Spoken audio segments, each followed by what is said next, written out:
So last time we started looking at the view that philosophy is a set of topics, the way someone might think science is a set of topics like biology, chemistry, physics, and so on. If we think of philosophy in that way, it will include at least these four topics: epistemology, moral philosophy, political philosophy, and metaphysics. There's a variety of other topics, I should say, which are part of philosophy. Some people think they can be crammed into these four categories. Some people don't. For example, aesthetics, which is the study of artistic value, the study of beauty and things like this. You might think belongs in, it's really part of ethics or it's really part of metaphysics. You might ask about, for example, the meaning of life. You might think that's part of the study of philosophy. And you might think that's part of metaphysics. You might say it's not. Or part of ethics. You might say it's not. Maybe the list needs to be a little bit longer, but however many things are on the list, you can ask this: what unifies them? What makes them all philosophical topics as opposed to, say, scientific topics or topics of some other sort? And we'll consider a couple of ideas. One possibility is that what unifies these topics is that they all involve norms in some important way. So epistemology, for example, asks how you should think. Ethics asks how you should act towards one another and towards yourself. Politics asks how government should work. This doesn't seem quite as clear for metaphysics. There are ways of thinking about metaphysics where it becomes a normative enterprise, but it's not obvious that it is, and many people think that it's not. So if this is right, then metaphysics would have to be sort of removed from the list of philosophical topics and placed as maybe part of science. That would be a bit odd given traditional distinctions and given that most of the people who study the things that metaphysicians study are in philosophy departments and have degrees in philosophy, although many of them have degrees in science as well. For example, in our department, a few people who do metaphysics have degrees in science, in physics in particular. At any rate, it's possible that norms are what unifies philosophical topics, they're what makes topics philosophical topics. Here's another possibility, that essences are what the fact that it studies essences is what makes a topic a philosophical topic.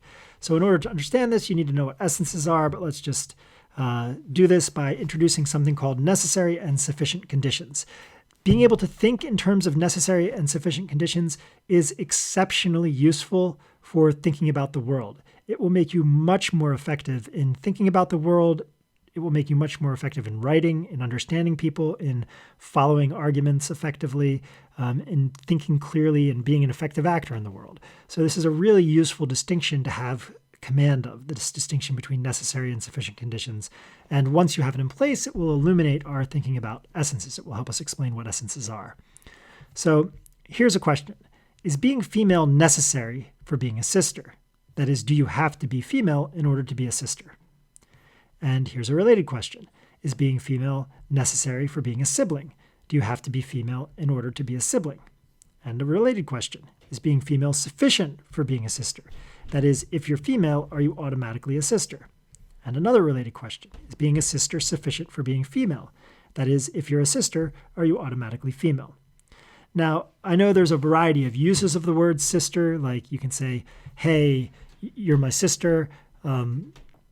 Cornel West, the philosopher and theologian Cornel West, often calls everyone his brother.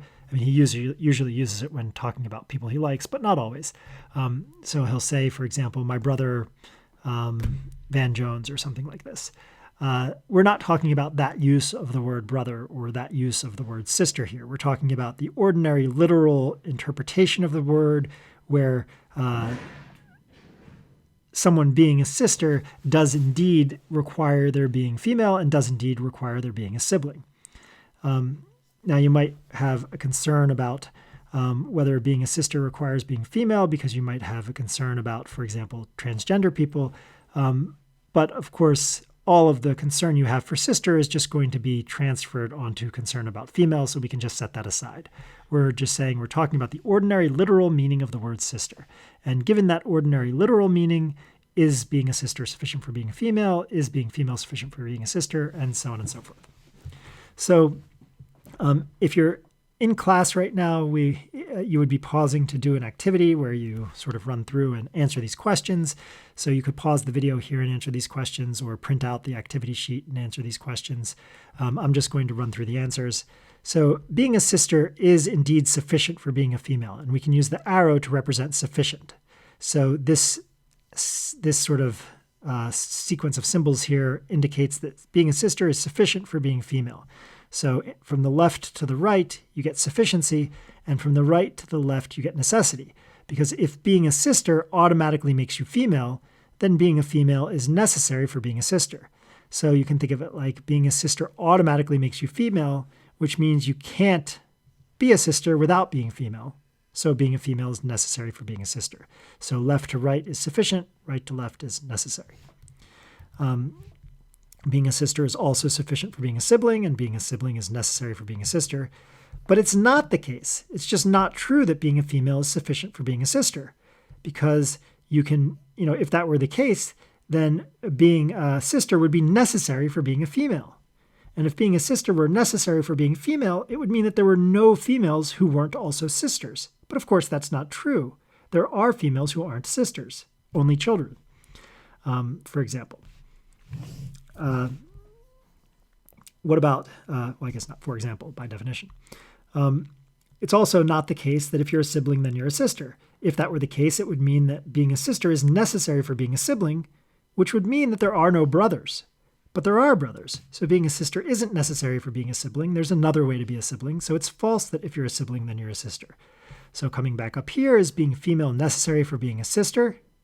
Well, yes, because being a sister is sufficient for being female, which means being female is necessary for being a sister. Is being a female necessary for being a sibling? Well, no, because there are people who are siblings but aren't female. Is being female sufficient for being a sister? No, because there are only children. Is being a sister sufficient for being female?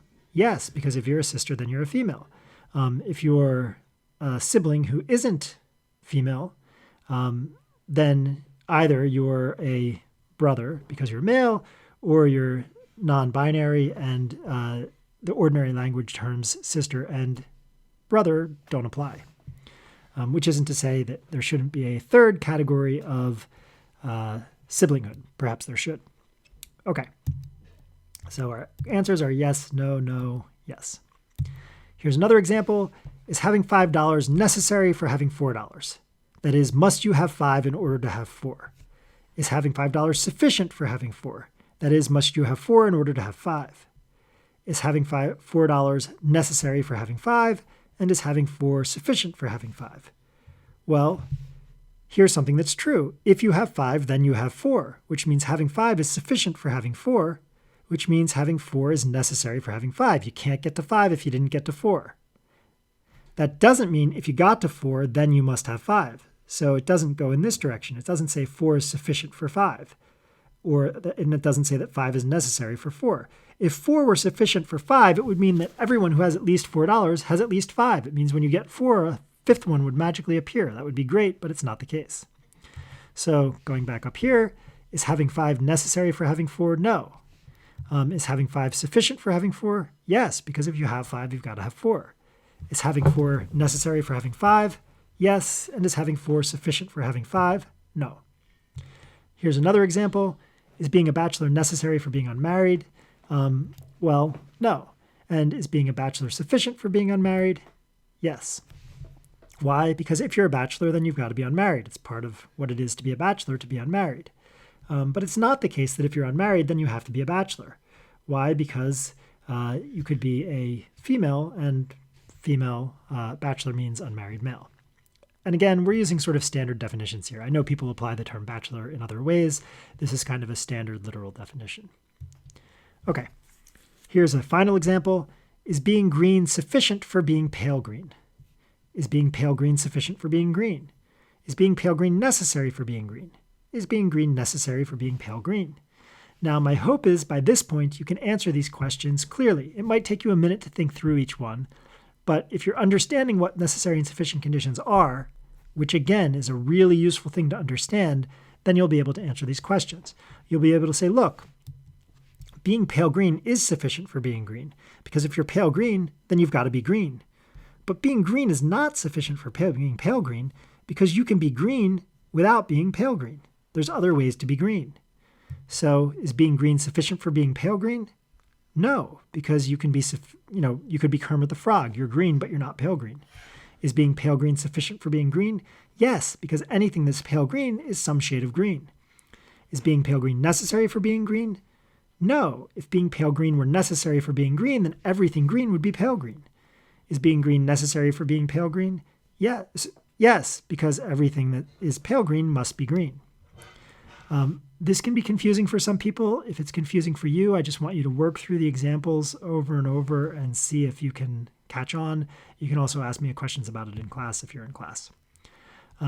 Now I want you to do an exercise, which is to identify conditions that are necessary, both necessary and sufficient for being a bachelor, and identify conditions that are necessary for being a bachelor, and then identify conditions that are sufficient for being a bachelor. So what are conditions that are necessary for being a bachelor? Well, you have to be unmarried. That's one. And you have to be male. That's another. So anything that is a bachelor must meet this condition. It must be unmarried. And if it doesn't meet this condition, this one condition here, then it's not a bachelor. And anything that's a bachelor must also meet this condition here. If it doesn't meet this one condition, then it's not a bachelor. Each of these conditions is necessary for being a bachelor. What about a sufficient condition? Well, being unmarried is not a sufficient condition because you can meet the condition being unmarried and fail to be a bachelor because you're female, or maybe because you're the Pope. Maybe the Pope doesn't count as a bachelor even if he's unmarried. Or maybe a newborn, right? Like it would be really weird to, your baby pops out and it's a boy and you say, oh, what a cute little bachelor. That would be weird. So maybe there's something about eligibility that's built in. At any rate, being unmarried isn't sufficient. Being male isn't sufficient either. Otherwise, I would be a bachelor even though I'm married because I'm male. And that's not right. I'm not a bachelor precisely because I'm married, even though I'm male. So being male isn't sufficient for being a bachelor. But what about, so neither of these is sufficient by itself, but maybe they're jointly sufficient. So maybe if you're unmarried and male, that's enough to make you a bachelor. Or maybe you need to be unmarried, male, and eligible.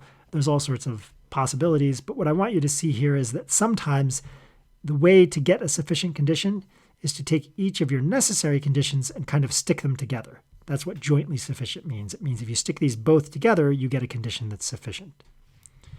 Okay. Now I want you to do the same thing for being a sister. I'm not going to walk through the example here.